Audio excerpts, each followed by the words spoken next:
A gente está de volta com Mais Saúde e a gente está batendo um papo com a médica Denise Matias, ela que é cirurgiã pediátrica, né? Durante todos os nossos programas a gente vem falando principalmente dessas situações que acometem não só as crianças, mas aí os adolescentes, né? Nessa fase aí que é tão difícil para muitas mães e muitos pais. A gente sempre tenta tirar as dúvidas. A gente está falando dessa torção testicular, que a gente viu que é comum acontecer, né, em qualquer situação da vida do homem. Mas é preciso ter um diagnóstico preciso e precoce também para não confundir com outras lesões no testículo. Isso mesmo.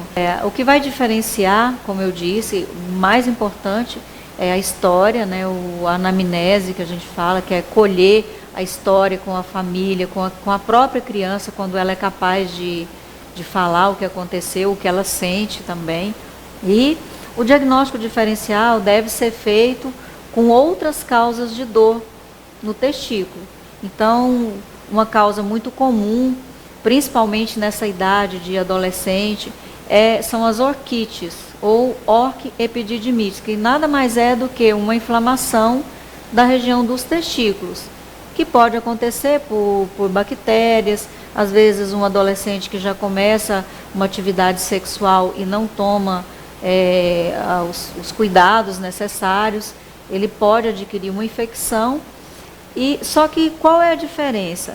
Essa dor da orquite ou da orquiepididimite é uma dor mais, como a gente diz assim, ela é uma dor mais lenta, mais insidiosa. Ela tem um início mais lento. Ela é mascarada. Isso. A pessoa fala, a criança fala, olha, ele começou a sentir dor, ele falou ontem, anteontem, não, tem uns 3 dias. Hoje não teve, e assim vai. Então, é diferente, porque a dor da torção testicular, ela é aguda e muito intensa, tá? E já da inflamação, da infecção, ela é aquela dor mais lenta, mais suave. E durante o exame físico, a gente consegue ver uma diferença também no testículo. Na infecção, o testículo ele fica aumentado de tamanho, e na torção testicular, embora ele possa ficar aumentado também, ele fica um pouquinho mais elevado do que no testículo normal. Acho interessante que a mãe, né, ela deve observar, né? A gente sabe que às vezes o adolescente não quer muito mostrar, tem vergonha ali dos pais, mas é interessante a mãe também ficar atenta com relação a isso, né? Porque daí se a criança não consegue mostrar ou dizer o que está acontecendo, a mãe precisa buscar um médico. Sim, é muito importante. E nessa idade, às vezes o adolescente, ele, na hora de fazer o exame, ele já pede para a mãe virar de costas, né? Mas com o médico ou a médica, eles sempre se deixam examinar muito bem. E sim, é muito importante as mães ficarem atentas a essas queixas, porque geralmente as crianças elas tendem a se queixar mais para a mãe do que para o pai, né? E é interessante também você falar sobre isso, doutora, porque daí essa questão da vida sexual do adolescente, né? Esse é o fator de risco mais primordial nesse momento de ter esse problema de inflamação no testículo? A questão da sexualidade, dessa infecção, dele não ter um cuidado lá, esse é o grande fator de risco? Sim, é um fator de risco porque os adolescentes, eles têm uma tendência a serem muito impulsivos. Então, com essa carga hormonal, aí na hora de ter uma relação sexual, eles não têm aquela paciência de pensar ou de esperar e procurar usar um preservativo. Então, é um fator de risco, né? Pegar uma infecção, qualquer que seja, porque existem várias infecções graves, não só HIV, como as pessoas pensam, ou para menina, a gravidez, tá? Talvez diante de uma doença crônica, a gravidez nem fosse assim o pior problema, embora... Acredito que nem seja, né? Porque tem tantos outros problemas relacionados a isso, né? A falta desse cuidado aí com relação, quando a gente fala de sexo, né, entre os jovens, e a gente tem um número muito absurdo, principalmente aqui no nosso estado, né? A gente sabe Sim. que o índice aumentou e muito A gente faz até um alerta e vai falar sobre isso também. Então tem que ter esse cuidado redobrado, né? Quando a gente fala dessas doenças, né, dessas torções, lesões, inflamações no testículo, tem algo a ver geneticamente falando? Passa de pai para filho ou não tem relação? Não, em relação à torção testicular, não existe um caráter assim familiar. É mais comum os casos assim, de hérnia inguinal, hidrocele, esse sim, existe uma tendência familiar. A torção testicular não se observa, porque é um evento, como a gente fala assim, urgente mesmo, não tem algo essa que relação. acontece praticamente silenciosamente, e quando vem aquela dor aguda que ninguém consegue segurar, e automaticamente acredito que a criança ou o jovem procura rapidamente ali um médico, né? Porque Sim. não consegue. Fica imaginando lá a pessoa com dor, se espremendo todo, chega assim. É assim que chegam lá no consultório, no hospital, doutora? Sim, os pais chegam apavorados quando a criança sente essa dor, porque realmente é um quadro que assusta. A criança está bem e começa com uma dor muito intensa. E quando a criança é pequena, não é tão comum na criança menor, o que facilita também o diagnóstico, porque a criança maior ela sabe referir. Já a criança pequena, ela pode ter outros problemas na região escrotal, além da hérnia, hidrocele, o trauma, que também pode ser silencioso, porque uma criança pequena, a mãe não consegue ficar de olho o tempo todo, é impossível, né? A criança está aqui, de repente ela sai, bate, muitas vezes por medo de uma represália, a criança não fala.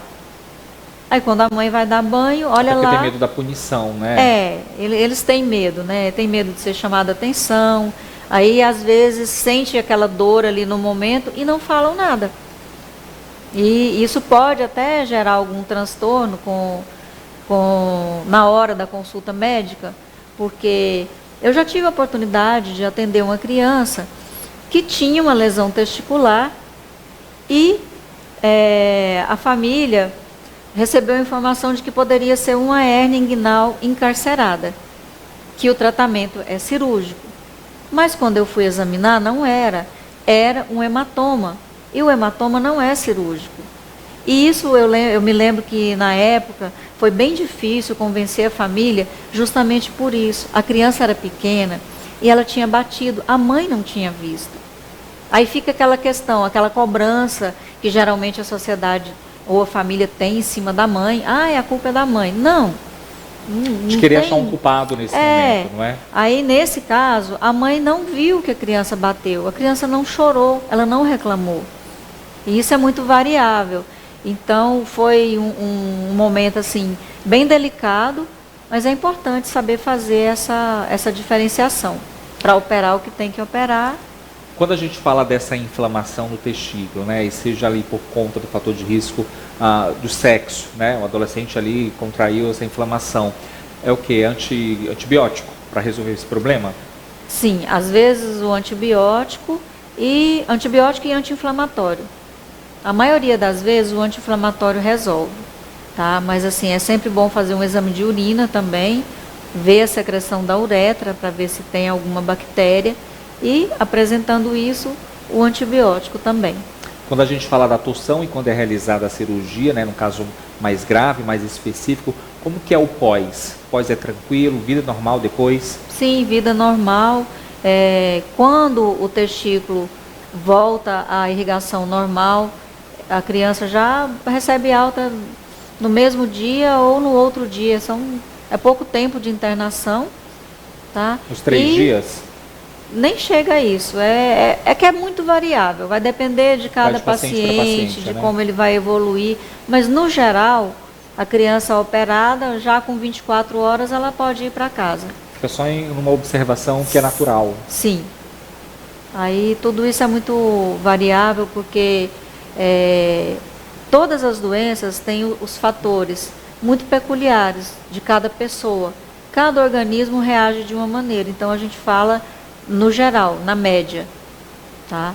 Então é importante sempre buscar um médico. Olha, inclusive a doutora Denise, né, se você quer conversar mais, né, principalmente fora daquele ambiente hospitalar. A doutora também está nas redes sociais, a gente sempre fala que ela não é uma consulta, é consulta apenas no consultório, mas aí se você quiser tirar suas dúvidas, as redes sociais da doutora está aparecendo aqui no seu vídeo, tem o nosso número que também você pode entrar em contato com a gente. Mais uma vez, obrigado. Queria que a senhora então deixasse aí um convite, principalmente para os homens, né, para os meninos visitarem aí a senhora, o médico, né, não ter vergonha, vamos deixar o machismo de lado e cuidar mais da saúde, não é? Sim, isso é muito importante. E lembrando, né, que a gente faz medicina e olha o paciente com muito respeito, né? Seja o menino consultando com a médica ou a menina com o médico, é sempre um ambiente de muito respeito e é muito importante cuidar da saúde e para os adolescentes o alerta aí de terem muito cuidado na hora de iniciar a vida sexual, né? Primeiro desenvolver o corpo e depois... né? Isso é verdade, tem que ter muito cuidado. Doutora, mais uma vez, obrigado, sucesso sempre. Obrigada. Olha, a gente vai ficando por aqui, obrigado pela sua audiência, até uma próxima oportunidade. Tchau, tchau.